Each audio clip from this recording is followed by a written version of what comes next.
Have you ever wondered what it's like to work for yourself as a joiner in the UK? Well, that's exactly what I do, and in this video we're going to run through 5 reasons why I love doing just that.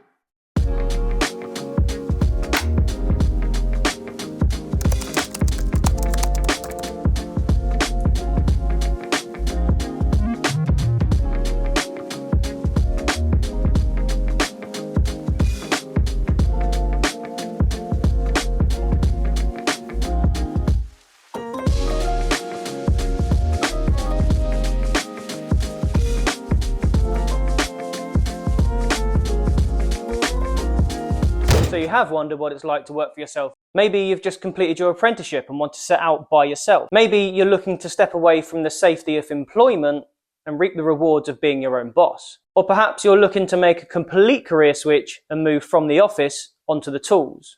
After all, it looks like AI is coming for us all. Also, side note, I'm proud to say I've never used ChatGPT, not least because every time I pick up my phone, I naturally get distracted and open Instagram instead. So yeah, my brain doesn't need any more convincing to step away from its remaining original thoughts. I mean, I may not be as articulate as a computer robot that has the combined entire history of the knowledge of the world, but at least these thoughts are mine, flawed as they are. I digress.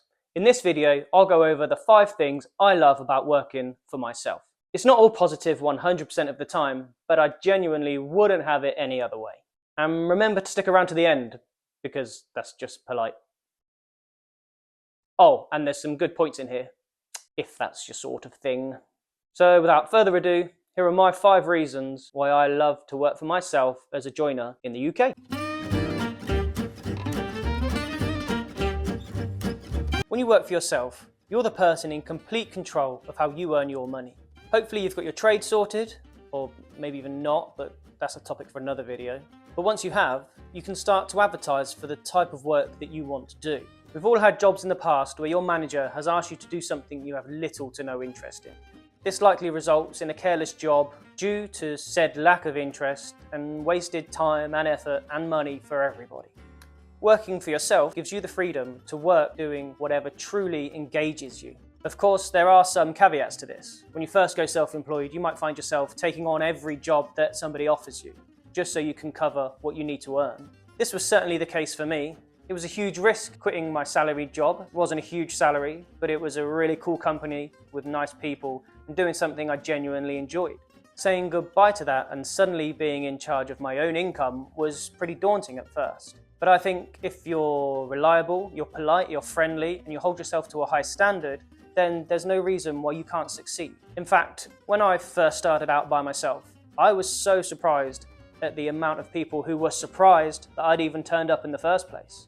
Apparently, the bar for timekeeping had already been set pretty low. So I decided to capitalize on this and be as communicative as possible. If I was running late, I'd send a quick text. If I couldn't make it a certain day, I'd let the customer know. It's all about managing expectation. If you have to let somebody down, it's better to let somebody know than just keep them guessing. Now, here I am in my 4th year of business, fortunate enough to be able to pick and choose the jobs that I really want to do, the ones that I think would be really fun to create. Sometimes it is hard to see how far you've come, but I think being able to pick and choose what you do is a pretty good indicator of how successful your business is.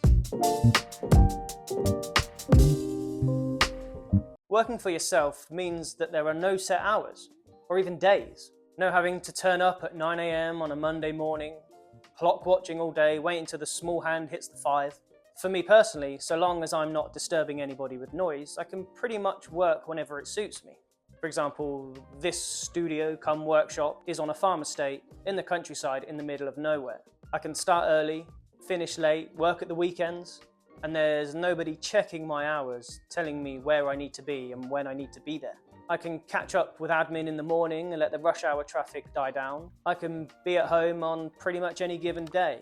Say if I need to accept a delivery or take the dog to the vet or take the van to the garage, which is happening more and more.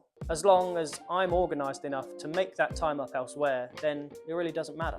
Having that flexibility in my diary means I can have a much better work-life balance. Now, I know that's been a bit of a buzzword recently. Buzz phrase? Phrase? Buzz phrase? Word? Buzz phrase a thing? Anyway, work-life balance can be used as a bit of a selling point in a corporate world. Apparently, I don't know, people tell me. But ultimately, you're still working for somebody else much higher than you and earning their company money. Working for myself genuinely gives me complete freedom and flexibility, which I don't think I could really give up now. I'd really struggle to do that.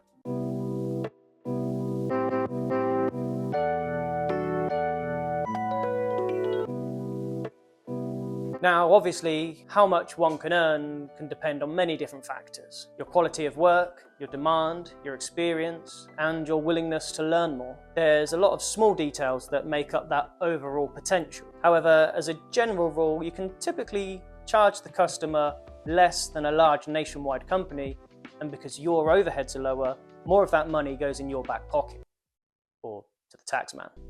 But the rest of that money can go in your pocket, or your mattress, or your bank, wherever's safest these days. I don't know, it's hard to keep up. Wherever you decide to keep your money, the ultimate takeaway is that both you and the customer are winners in this scenario. The customer's paying less and hopefully employing a small local business, and you're earning more because you're not working for somebody else. You can keep all that money for yourself. Now, there are a few different ways of working as a joiner or as a general tradesman in the UK. Scenario 1, you can work for a local building firm where you'll typically be on an hourly rate. That rate will go up and down depending on your experience in the trade and your length of time with the company. This comes with its bonuses. You'll get sick pay, you'll get holiday pay, you could potentially get your own work van and tools provided, and that's really good for some people. They like that guaranteed income. Another way you can earn money in the trades is by subbing yourself out to a contractor on a fixed day rate. Now, you may have the potential to earn a little bit more this way, but you're ultimately still responsible for paying your own national insurance and taxes, unless the contractor is signed up to the CIS scheme and then they take it as source and blah, blah, blah, blah, blah. Anyway, that gets confusing. When you do it yourself, it's essentially the admin headache without all the benefits of running your own business. It's pretty straightforward, but it's not for me really. Which circles us nicely back round to being your own boss. Of course, there's a lot more you need to think about when running your own business. Site visits, quoting, sorting out insurances, tool maintenance, keeping vehicles on the road, reputation, reviews, quality control, sourcing work. The list goes on and on and on. However, if you're clever, that wasn't supposed to rhyme. If you're clever about it, then you'll block out those hours and you'll charge them accordingly. You'll break it down into your labour rate or your business running costs. You'll understand that these are all essential parts of the business, and without these, the business simply wouldn't run profitably. So once you understand that, you can charge that to your customer and keep the business going successfully.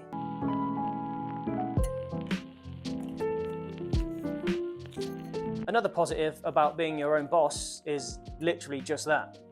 You don't have to answer to anybody above you. Nobody else checking your work, checking your hours, telling you where you need to be and when you need to be there. Of course, you have to take this with a large degree of responsibility. If you're work shy or unmotivated, then perhaps being self-employed or running your own business probably isn't for you.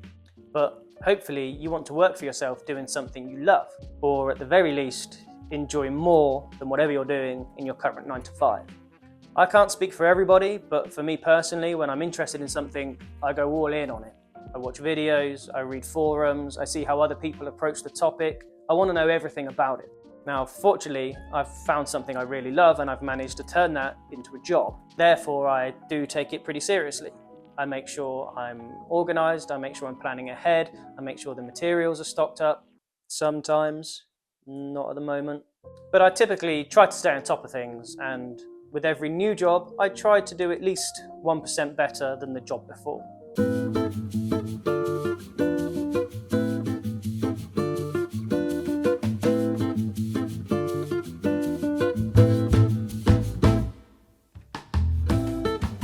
And last but definitely not least, you can shape your business however you want to. This is something that I've only just realized myself pretty recently. By default, I am very much a creature of habit. I'll do the same things in the same way the majority of the time. Routine makes me feel on top of things, which in turn makes me feel less stressed and generally more in control of the business. That does have its benefits. However, there would definitely be some missed opportunities if I didn't say yes to new things every now and again. I get it, change can be scary, the unknown of it all. You may not want to waste your time or your money trying something new when you're not sure about it, especially if your mortgage or beer money depends on it. But sometimes stepping outside of your comfort zone can bring pretty surprising results. As I said, I'll be the first to admit to finding a routine and sticking to it. In fact, I had the same haircut for about 15 years, but last year I tried a modern mullet and I loved it. But the lesson here isn't just to try a new haircut. It's being aware that when you work for yourself, especially as a sole trader like I am, then the sky really is the limit. Take this YouTube channel, for example. Hopefully, this will become a way of diversifying my own income. A long way down the line, of course. I mean, I'm not going to become Casey Neistat overnight. Casey Neistat? No. But the fact I can even try to do this during my hours, which I set, and my own diary, that's real good proof that being your own boss has so many avenues of creativity to pursue. And side note, making money from this channel is super far down the list of reasons why I'm doing it. I've really enjoyed photography for the past 5 or 6 years, ever since the pandemic. We couldn't do much, so I picked up a cheap camera and I went out taking really, really bad photos. Actually, that one's not bad. But that wasn't the point. I loved the art of composition. I loved looking at subjects in a different way. And I loved sitting down on the laptop, losing hours and hours and hours editing photos. They weren't award-winning. I mean, they barely got any likes on Instagram, but the process I really enjoyed. So starting this YouTube channel felt like a natural step from photography to filmmaking to not only continue that process, but hopefully to showcase what it takes to run a small business as a joiner in the UK.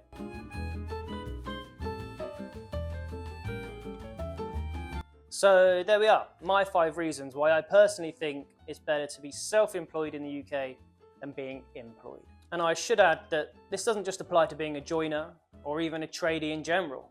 If you have a skill in a fairly niche field, then what's stopping you starting your own business? Maybe it doesn't even have to be that niche. If the demand is there, then that should tell you everything you need to know. If you had the option, would you rather continue making money for somebody who already has far too much? Or would you want to do what you really enjoy doing and keep that money for yourself? Well, almost everything. After taxes, and business rates, and insurances, and running costs. But you get everything else. See? Told you it was worth it.